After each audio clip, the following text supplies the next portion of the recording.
Hello' friends, মোৰ চেনেললৈ আপোনালোক সকলোকে স্বাগতম। আজিৰ ভিডিঅ'টোত মই কেইবিধমান জীৱ-জন্তুৰ কেইটামান আচৰিত তথ্য লৈ আহিছোঁ। আশা কৰোঁ ভিডিঅ'টো সম্পূৰ্ণকৈ চাব। আহক ভিডিঅ'টো আৰম্ভ কৰোঁ। 1 নম্বৰ, জেলিফিছ।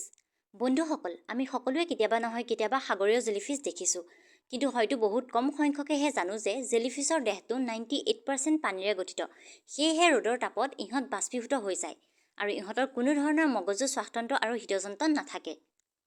2 নম্বৰ, উটপক্ষী। আপুনি হয়তো সিংহৰ গৰ্জন শুনিছে, কিন্তু আপুনি জানেনে যে উটপক্ষীয়ে সিংহতকৈও ডাঙৰ মাতত গৰ্জন কৰিব পাৰে?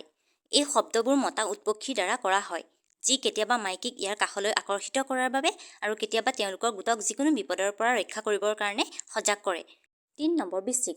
যদি বৃশ্চিকৰ ওপৰত সুৰা পেলোৱা হয়, সি চিঞৰিবলৈ আৰম্ভ কৰে আৰু তীক্ষ্ণভাৱে নিজকে হত্যা কৰে।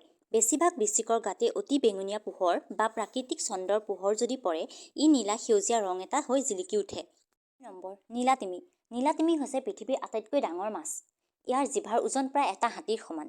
নীলাতিমিৰ হৃদয়খন বিশাল। ই প্ৰাণীজগতৰ আটাইতকৈ ডাঙৰ হৃদযন্ত্ৰ থকা প্ৰাণী। ইয়াৰ হৃদযন্ত্ৰৰ ওজন প্ৰায় 180 কেজি। ইয়াৰ হৃদযন্ত্ৰটো প্ৰতি মিনিটত কেৱল মাত্ৰ দুবাৰহে স্পন্দিত হয়। 5 নম্বৰ, গৰিলা। আপুনি জানিব পাৰে যে গৰিলাৰ কিছুমান কাৰ্যকলাপ মানুহৰ দৰে, কিন্তু আপুনি জানেনে যে গৰিলাবোৰৰ মানুহৰ দৰে চৰ্দি-কাহ ৰোগ হয়? গৰিলাবোৰে 16টা বিভিন্ন প্ৰকাৰৰ মাত উলিয়াব পাৰে। যেতিয়া সিহঁত কৌতূহলী হয় বা কিবা সতৰ্ক কৰিবলগীয়া হয়, তেতিয়াহ'লে মৃদু মাত এটা উলিয়ায় আৰু প্ৰতিদ্বন্দ্বীসকলক ভয় খুৱাবলৈ সিহঁতে তীব্ৰভাৱে গৰ্জন কৰে। 3 নম্বৰ, কাকতি ফৰিং।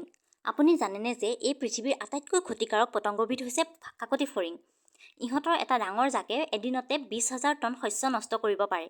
1944 চনত এই কাকতি ফৰিঙে অসমৰ শিৱসাগৰ জিলাতো আক্ৰমণ কৰিছিল। 7 নম্বৰ, ভাটৌ চৰাই। ভাটৌ চৰাইবোৰ স্মাৰ্ট প্ৰাণী হিচাপে জনাজাত। ইহঁতে কেৱল মানুহৰ কথা নকল কৰাই নহয়, ইহঁতে শূন্যৰ অৰ্থ, যোগ, বিয়োগ আদিও বুজিব পাৰে। 8 নম্বৰ, পেংগুইন। পেংগুইনৰ শৰীৰত নিমখ পানী পৰিষ্কাৰ পানীলৈ পৰিৱৰ্তন কৰাৰ এক আশ্চৰ্যজনক ক্ষমতা আছে। বিশ্বৰ বিভিন্ন দেশত বিভিন্ন ব্যক্তি বা কৰ্মক সন্মান জনাবলৈ বিভিন্ন দিন উদযাপন কৰা হয়। কিন্তু ঠিক তেনেকৈ বিশ্বব্যাপী পেংগুইন প্ৰেমীসকলে উৰণহীন সাগৰীয় চৰাইৰ আশ্চৰ্যজনক প্ৰজাতিৰ প্ৰতি প্ৰেম দেখুৱাবলৈ প্ৰতি বছৰে 25 এপ্ৰিল তাৰিখে বিশ্ব পেংগুইন দিৱস পালন কৰে। 9 নম্বৰ, পখিলা। পখিলাই মানুহে নেদেখা ৰংবোৰো দেখা পায় আৰু ইহঁতে দেহত প্ৰয়োজনীয় খনিজ লৱণবোৰ বোকা মাটিৰ পৰা আহৰণ কৰে। 10 নম্বৰ, মেৰু ভালুক। আপুনি জানেনে যে মেৰু ভালুকবোৰে ভূমিত প্ৰতি ঘণ্টাত 40 কিলোমিটাৰ আৰু পানীত 10 কিলোমিটাৰ বেগত দৌৰিব পাৰে আৰু ইহঁতে 1.6 কিলোমিটাৰ আঁতৰৰ পৰাই চিকাৰৰ গোন্ধ পায়।